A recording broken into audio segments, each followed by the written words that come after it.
شہروز کے ہاتھوں کس طرح عافیہ بیگم کی موت ہونے والی ہے تو میں بتانے والی ہوں اس ریویو میں، اس ویڈیو کو آخر تک ضرور دیکھیے گا۔ تو اے عشق کے جنوں کی آج کی سیکنڈ لاسٹ ایپیسوڈ دیکھ کر ایسا لگ رہا تھا کہ اسے لاسٹ ایپیسوڈ ہونا چاہیے تھا۔ کیا کمال کی ایپیسوڈ تھی، ہر ایک کی ایکٹنگ لاجواب۔ لیکن لاسٹ ایپیسوڈ کا ٹیزر دیکھ کر تو رونگٹے کھڑے ہو گئے کہ ابھی اس سے بھی زیادہ اور کیا دکھائیں گے۔ شہروز کو سزا ملنی چاہیے تاکہ آگے چل کر وہ کرمنل نہ بن جائے، لیکن عافیہ بیگم اس بات کو نہ ماننے کو تیار ہی ہیں نہ سننے کو۔ انہیں ہر حال میں اپنے بیٹے کو بچانا ہے۔ وہ اس صدمے سے نکل ہی نہیں پا رہی کہ راحم ان کے شوہر علی نواز کی سگی اولاد ہے، اور دوسرا صدمہ شہروز کے پکڑے جانے کا۔ وہ کسی صورت شہروز کو سزا نہیں دلوا سکتی، اسی لیے تو ایک بار پھر سے کوشش کرتی ہیں اپنے اسی وفادار شمسی کے ذریعے شہروز کا گناہ جمال کے سر پر ڈالنے کی۔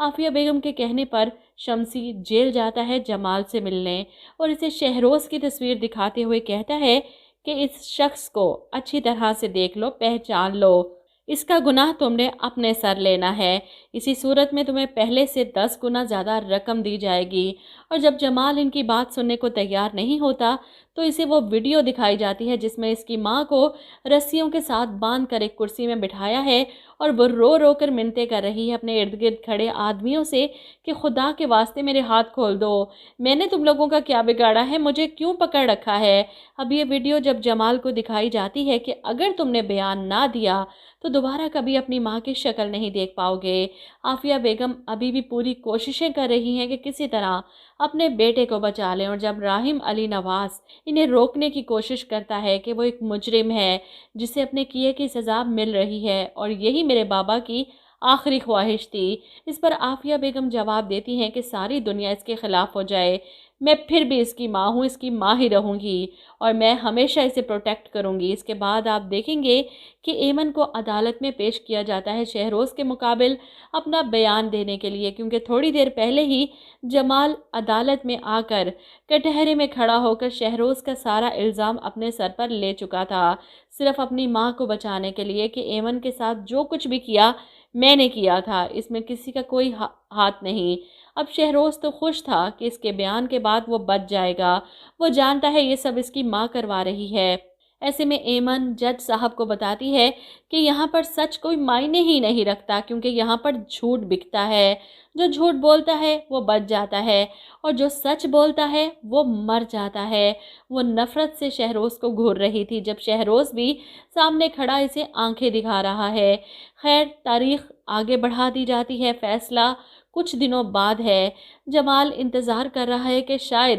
ان امیر لوگوں کی سزا کا حقدار میں ہی ہوں، کیونکہ میں نے لالچ میں آ کر یہ سب کیا، مجھے تو سزا ملنی چاہیے۔ وہیں دوسری طرف شہروز مطمئن تھا کہ ایمن کی تقریر کا عدالت پر کوئی اثر نہیں ہونے والا، کیونکہ جمال خود سب کے سامنے اپنا گناہ قبول کر چکا ہے، اور ادھر عافیہ بیگم بھی مطمئن تھی، لیکن ان سب کے اطمینان کے نیچے راحم اپنا کھیل کھیل رہا تھا۔ عافیہ بیگم کا سب سے بڑا مہرہ شمسی، راحم اسے قابو کرتا ہے، اور آخری پیشی اور فیصلے کے دن وہ شمسی کو ویڈیو دکھاتا ہے جس میں اس کے بیوی بچے راحم کے قبضے میں تھے، اور شمسی یہ سب دیکھ کر گھبرا جاتا ہے، ہاتھ جوڑتا ہے، میں سب کچھ وہی کروں گا جو آپ مجھے کہیں گے۔ راحم نے صرف اسے ڈرانے کے لیے اس کے بیوی بچوں کو گھر سے اٹھوایا تھا، لیکن شمسی نے تو عافیہ بیگم کے کہنے پر کون سا گناہ نہیں کیا، اس لیے راحم علی نواز کے کہنے پر عدالت کے سامنے اپنے سارے گناہ قبول کرے گا، اور بتائے گا عدالت کو کہ اصل مجرم شہروز ہے،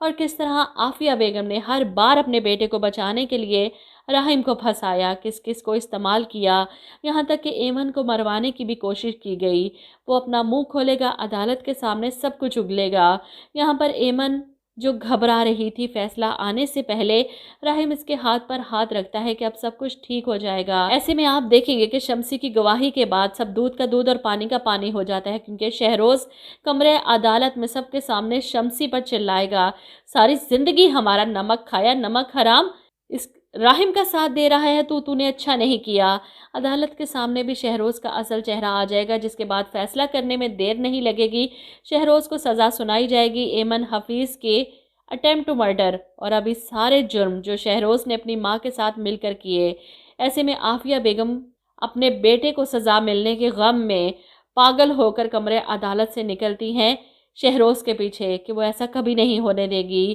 وہ ہائی کورٹ تک جائیں گی، میڈیا والوں کو سائڈ پر کرتی ہیں، اپنے بیٹے کے پیچھے بھاگتی ہیں کیونکہ پولیس اسے ہتھکڑی پہنا کر جیل لے جا رہی تھی۔ ایسے میں شہروز موقع ملتے ہی پولیس والے کی جیب سے گن نکال کر راہیم اور ایمن کو گولی مارنے کی کوشش کرتا ہے، لیکن اسی لمحے عافیہ بیگم اس کی طرف آتی ہیں اور گولی کا شکار ہو جاتی ہیں۔ شہروز اپنی ماں کو گولی مار کر تڑپ جائے گا کیونکہ سب سے زیادہ پیار تو وہ اپنی ماں سے کرتا تھا، اور اپنے ہاتھوں سے جب وہ یہ غلطی کرے گا، اپنی ماں کو مارے گا، تو عین موقع پر یا تو اس کا انکاؤنٹر ہو جائے گا پولیس کے ہاتھوں، یا پھر عافیہ بیگم کے مرڈر کے بعد اسے سزائے موت، اور اس طرح دونوں ماں بیٹے کا انجام اس ڈرامے کے اینڈ میں دکھا دیا جائے گا۔ جس نے بھی یہ کہانی لکھی ہے نا، کمال ہے اس رائٹر پر، پورا ڈرامہ شروع سے لے کر آخر تک زبردست تھا، کبھی بور نہیں ہونے دیا۔ آپ لوگ کیا کہتے ہیں اس ڈرامے کے اینڈ کے بارے میں؟ کمنٹ کر کے ضرور بتائیے گا۔